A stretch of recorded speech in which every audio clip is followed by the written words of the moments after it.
Dari zaman saya sekolah SMA, itu saya juga ada bergaul itu dengan beberapa teman-teman ya anaknya pejabat gitu. Oke. Nah, perilaku seperti itu sebenarnya sudah ada sejak dulu. Kadang itu ya pamer apa-apa gitu-gitu. Saya itu malah kadang itu ditanyai sama teman-teman itu. Lah, awakmu kan yo anaknya pejabat, anaknya kepala dinas itu loh. Tapi kok yo maksudnya ya kok gini-gini aja ya biasa gitu. Maksudnya ndak yang wah apa-apa ya. Waktu SMA itu kan misalnya jujur-jujuran gitu.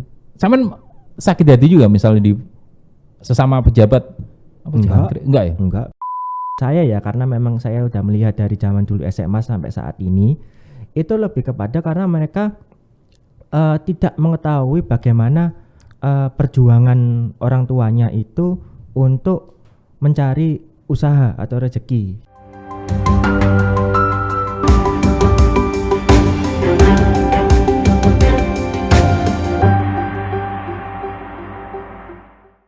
Ya, para Tribuners, kembali senang sekali saya kehadiran tamu, lagi-lagi tamu yang saat ini sedang tren, anak pejabat. Nah, di depan saya ada anak pejabat Menteri Sosial Bu Tri Risma hari ini, yang dulu mantan Wali Kota Surabaya, Fuad Dinardi. Ya, makasih. Oke, nah, Mas Fuad. Ya. Ini ada fenomena yang saat ini menyita perhatian banyak orang, Mas Fuad. Ya. Anak pejabat biasanya cenderung ya ada arogannya, kemudian pamer-pamer begitu ya. Ya. Mas Fuad kan anak pejabat ya sekarang. Gimana sampai melihat perilaku anak pejabat yang seperti itu? Ya, kebetulan jadi saya melihat ya Mas Baik. Ketika ini saya nggak ngomong saat ini aja. Dari zaman saya sekolah SMA. Oh iya. Ya, SMA itu juga SMA mana? Saya dulu SMA 5. Oh, kompleks SMA 5. Oke. Ya, itu saya juga ada bergaul itu dengan beberapa teman-teman ya anaknya pejabat gitu. Oke. Nah, perilaku seperti itu sebenarnya sudah ada sejak dulu. Kadang itu ya pamer apa-apa gitu-gitu itu sudah kadang itu sudah ada gitu loh. Sampai yang sekarang itu yang terakhir itu ya kasus yang ini ex pajak itu ya itu anaknya itu. Nah, itu perilaku seperti itu karena kalau menurut saya ya karena memang saya udah melihat dari zaman dulu SMA sampai saat ini itu lebih kepada karena mereka tidak mengetahui bagaimana perjuangan orang tuanya itu untuk mencari usaha atau rezeki gitu loh. Jadi ketika bagaimana berdarah-darahnya, berproses, berkeringatnya itu tidak mengetahui. Pokoknya yang penting itu ketika sudah mendapatkan ini mungkin aset dalam bentuk rumah atau barang bergerak itu mungkin motor atau mobil itu ya tinggal make aja gitu. Tapi tidak mengetahui bagaimana proses berjuangnya itu seperti apa. Ya. Nah, kebetulan memang karena saya ini backgroundnya pengusaha dan saya ini adalah generasi pertama di usaha karena memang sebelum ke sana SMA waktu di SMA komplek waktu zaman SMA ya itu kan fenomena itu sudah muncul. Iya. Rata-rata apa mereka yang pamerkan itu? Mobil ya? Iya. SMA kelas 1 udah bermobil. Oh, ada. Ada juga. Belum ada sih modalnya.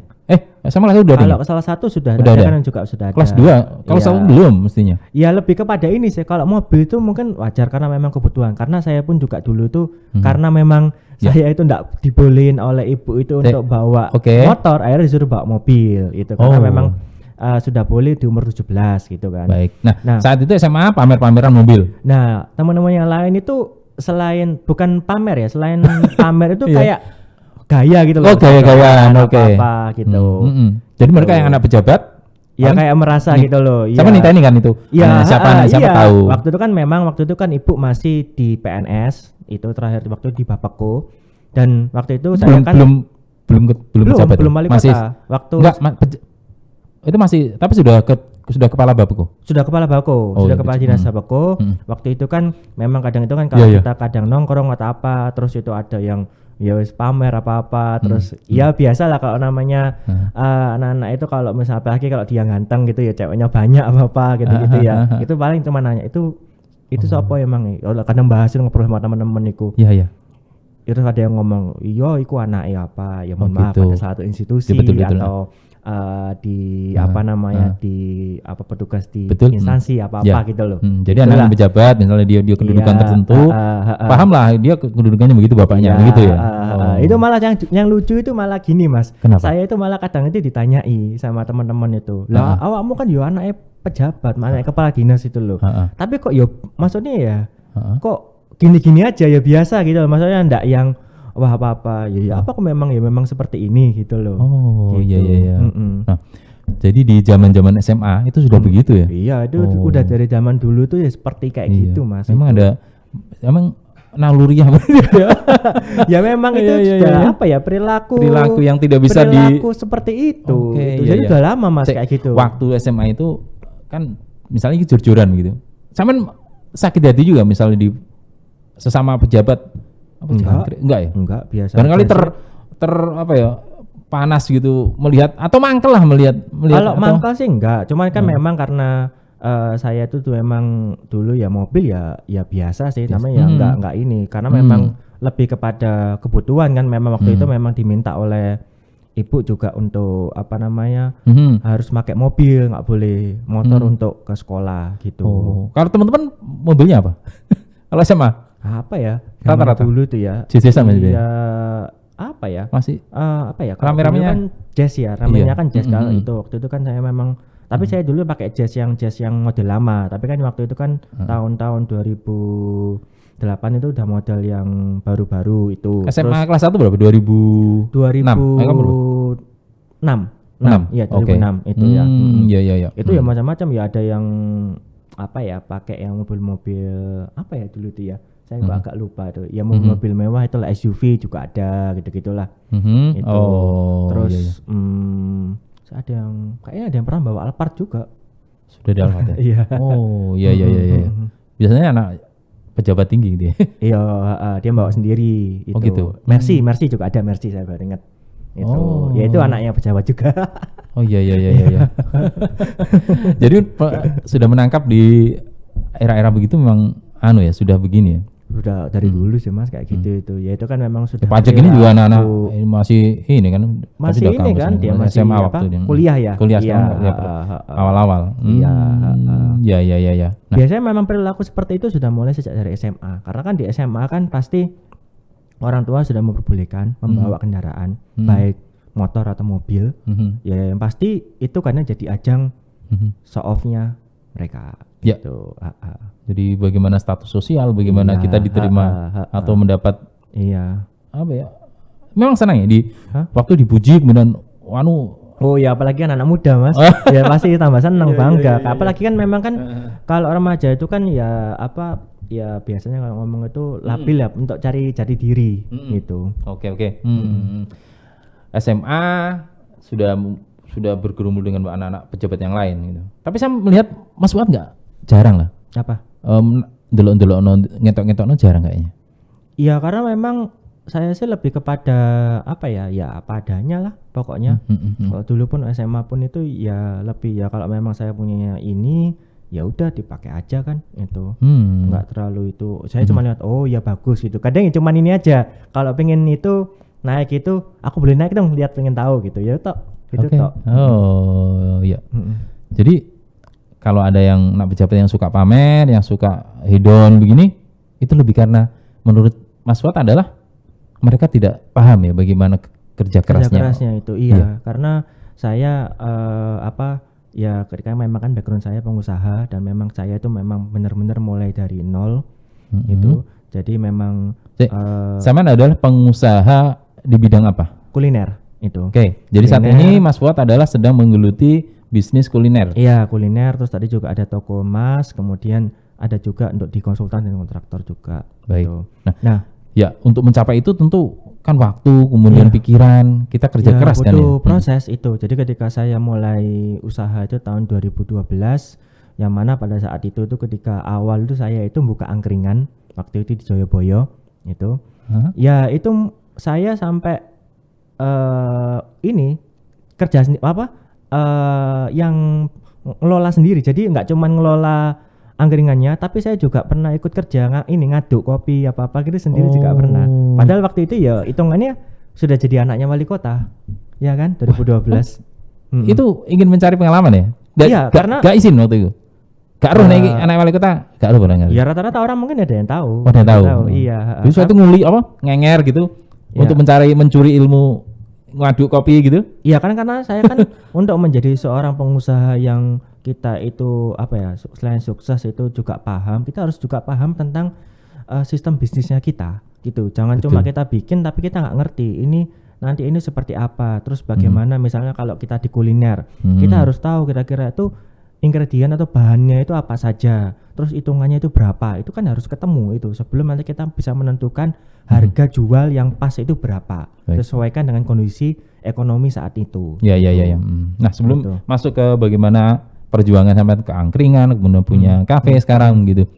Ini kan fenomena yang saya ingin tahu tadi loh, bagaimana masyarakat kita atau anak-anak pejabat yang suka begitu. Nah, menurut Saman adalah mereka mungkin tidak pernah merasakan sulitnya ini barangkali ya.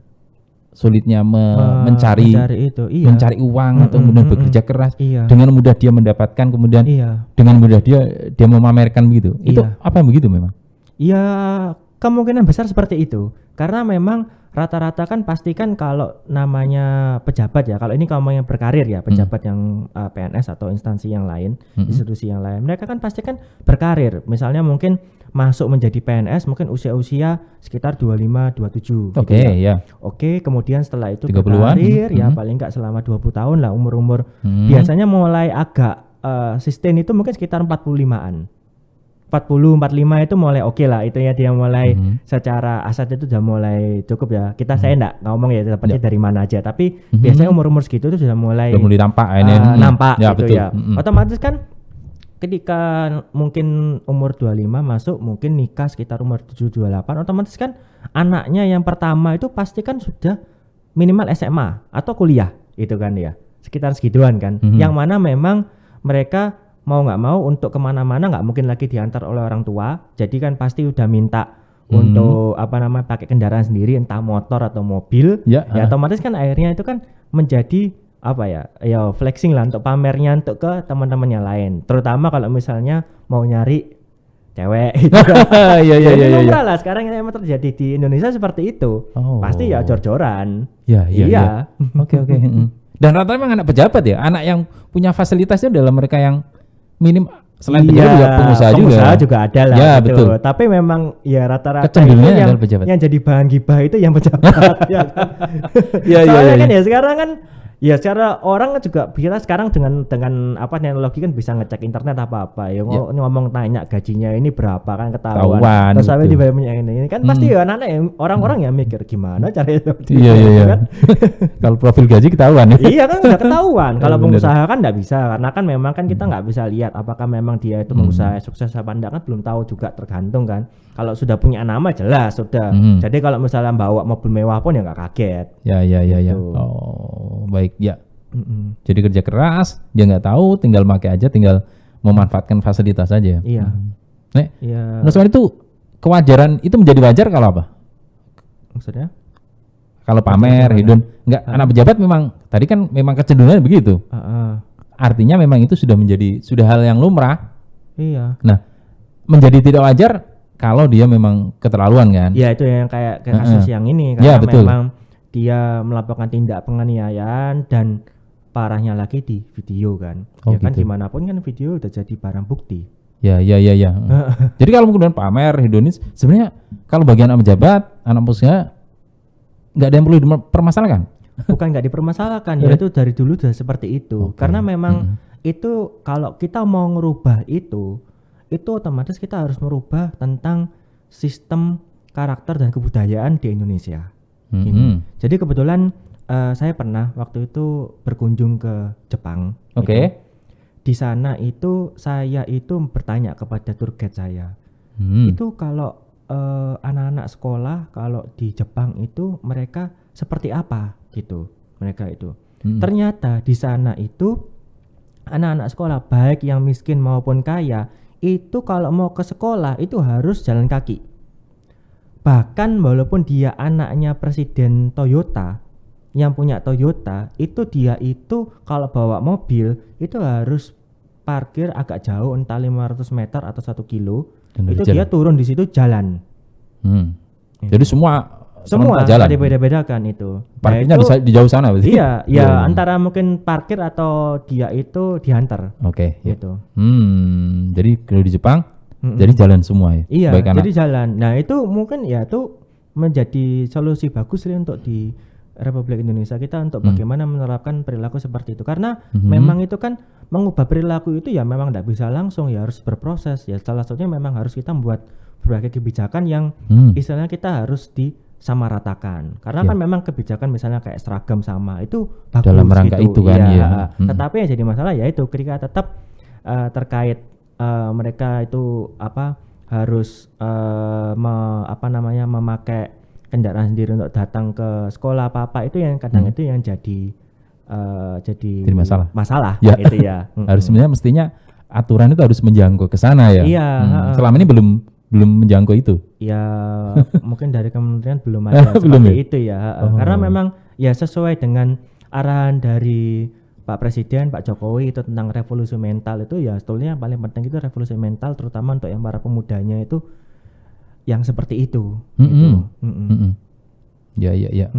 Jadi kita menjauhkan diri dari tadi ya. Iya.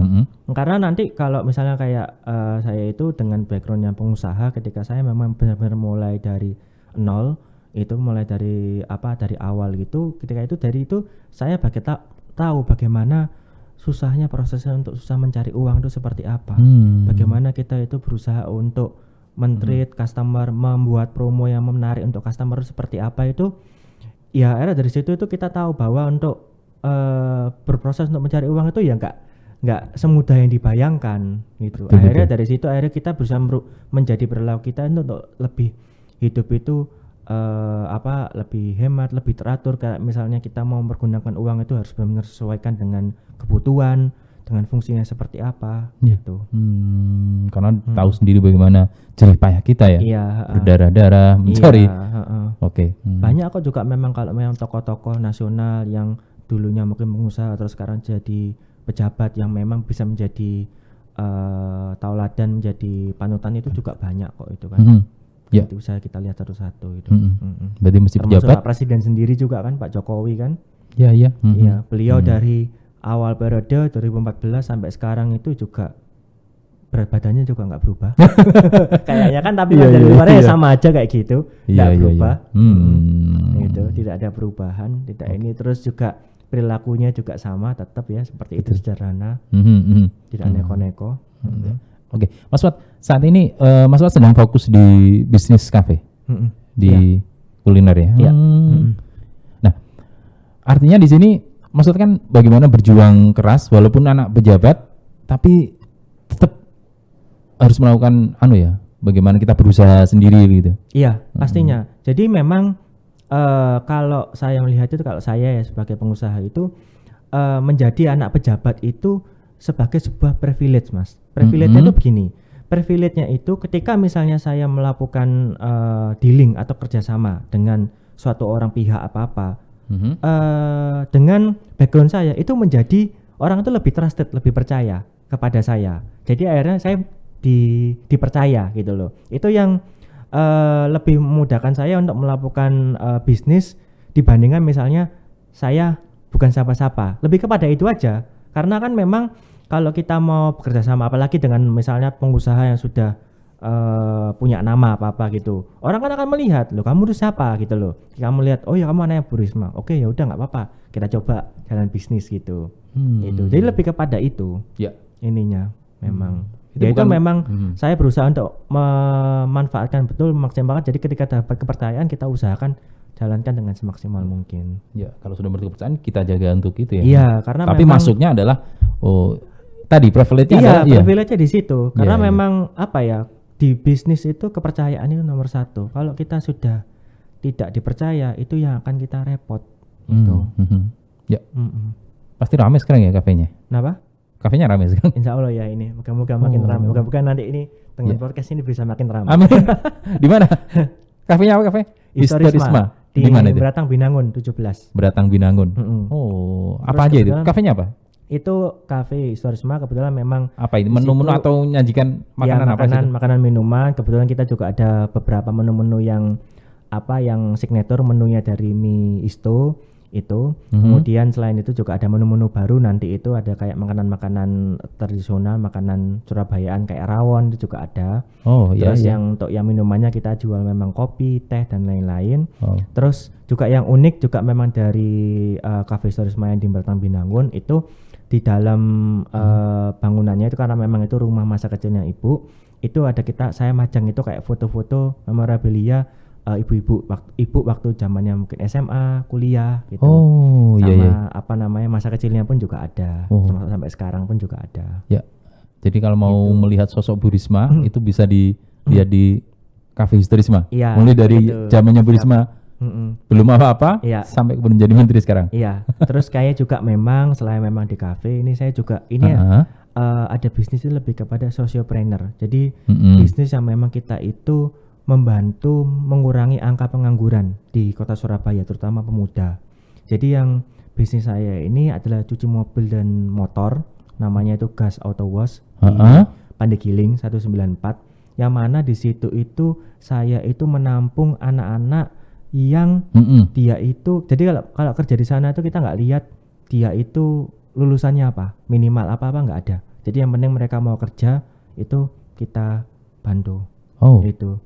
Jadi sampean buka usaha cuci mobil, motor. Iya, bahkan itu kalau misalnya mungkin itu ndak nutut secara omsetnya, ya saya nombokin, yang penting mereka tetap Bekerja dan gajian. Gitu. Karena memang itu berangkat dari ketika saya diamanai teman-teman jadi ketua Karang Taruna, ketika banyak ketemu para pemuda di kota Surabaya, itu banyak yang mereka itu yang memang kayak lulusan SD atau bahkan nggak lulus SD dan SMP maupun SMA nggak lulus, itu mereka mau nyari kerja kan susah karena kan di perusahaan rata-rata minimal SMA atau SMK itu.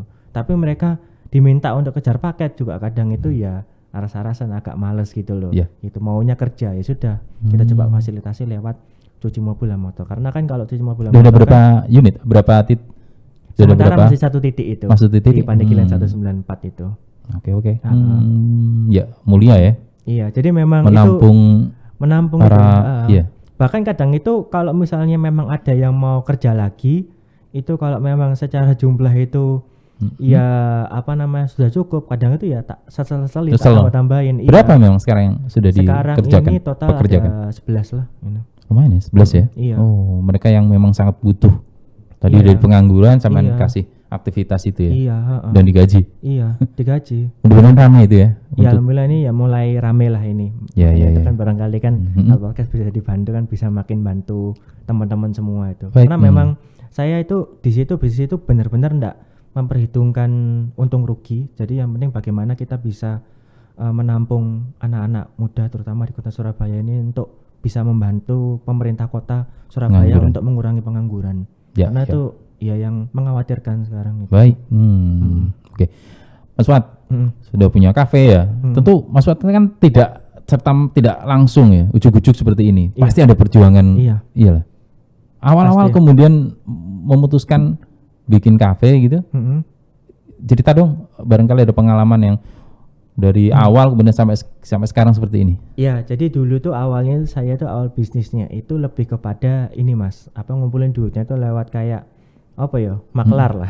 Jadi saya kayak trading saya itu bantu fasilitas. Kan memang belum punya modal kan. Jadi misalnya saya kenal dengan pihak penjual, terus ada yang mau beli, itu saya gabungkan, oke saya dapat komisi, saya kumpulin itu terus akhirnya waktu itu saya berpikir karena saya sering kadang itu ada kering rapat, meeting, ketemuan, itu ketemu sama orang-orang, itu kan kadang pindah-pindah tempat gitu. Terus saya berpikir daripada saya itu harus berpindah-pindah tempat, terus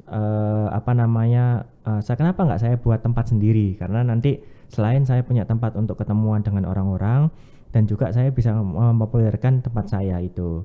Akhirnya dari situ saya buka untuk di angkringan terus lanjut ke kafe, karena memang saya pun itu juga ada seneng di ini angkringan di masa kuliner. Enggak, angkringan waktu itu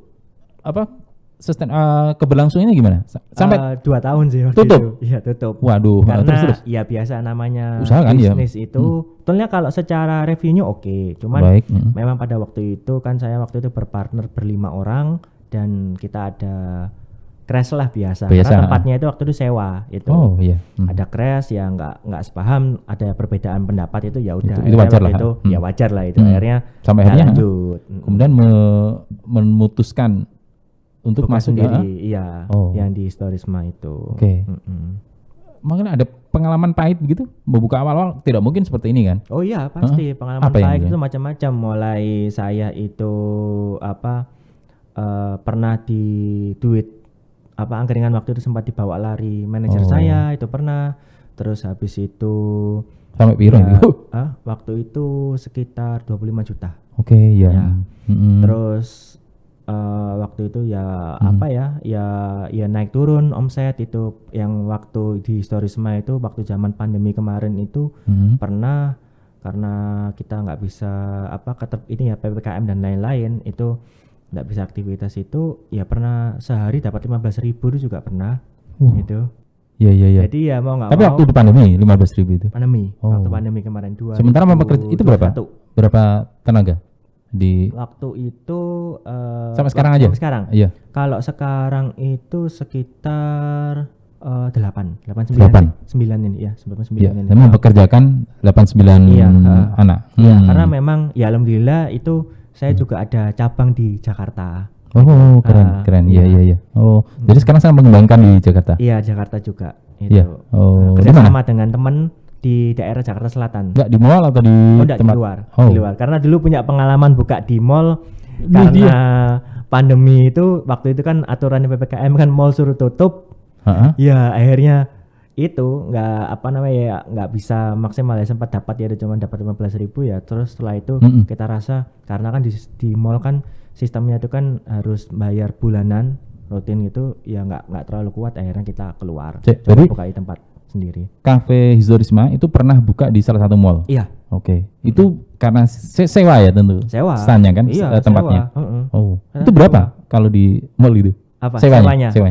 Ya sewanya sih waktu itu per bulan per bulan itu sekitar 3 juta per bulan.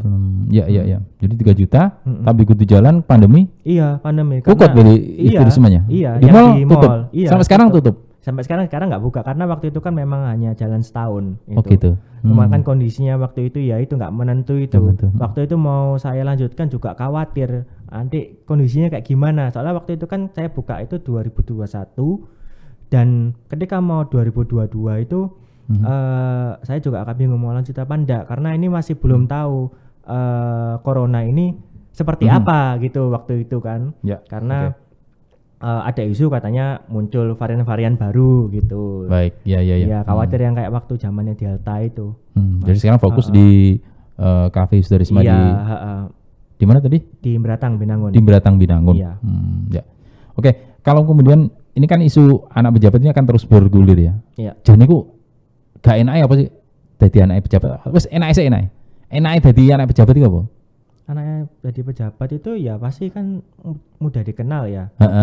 Terus yang kedua itu ya kalau kemana-mana, kalau yang kayak menjadi pengusaha seperti saya itu ya kita enaknya itu kalau dipercaya sama orang itu.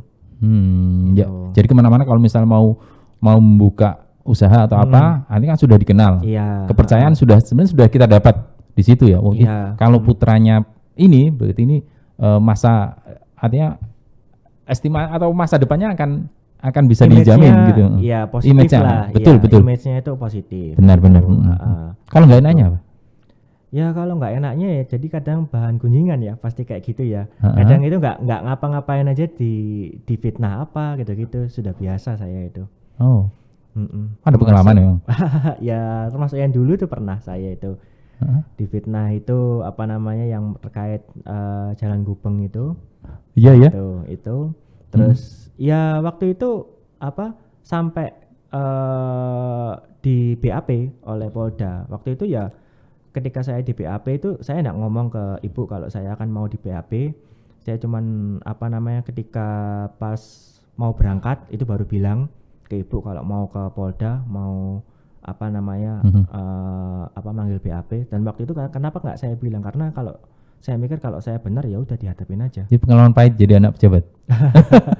Jadi Pak Tribunus, Jalan Gubeng ini kan sempat ambles. Nah, itu ada proyek besar di salah satu rumah sakit di situ dan dikaitkan dengan Fuad Binardi. Iya. Oh iya iya. Tapi kan akhirnya kan ketika kita sudah ngisi BAP, sudah melaksanakan BAP, terus sudah sampai sudah P21 kan sudah nggak terbukti. Berarti kan secara ini kan sudah nggak ada masalah. Udah clear sekarang udah. Iya. Baik. Oke, Pak Tribunus, senang sekali sudah bisa bergabung dengan kami. Ya, Mas Fuad, terima kasih bisa ngobrol menemani para Tribunus. Iya. Ya. Sama-sama. Sampai ketemu lagi di podcast berikutnya. Oke. Sukses selalu. Amin. Yuk. Terima kasih. Sama-sama. Terima kasih Mas Mike.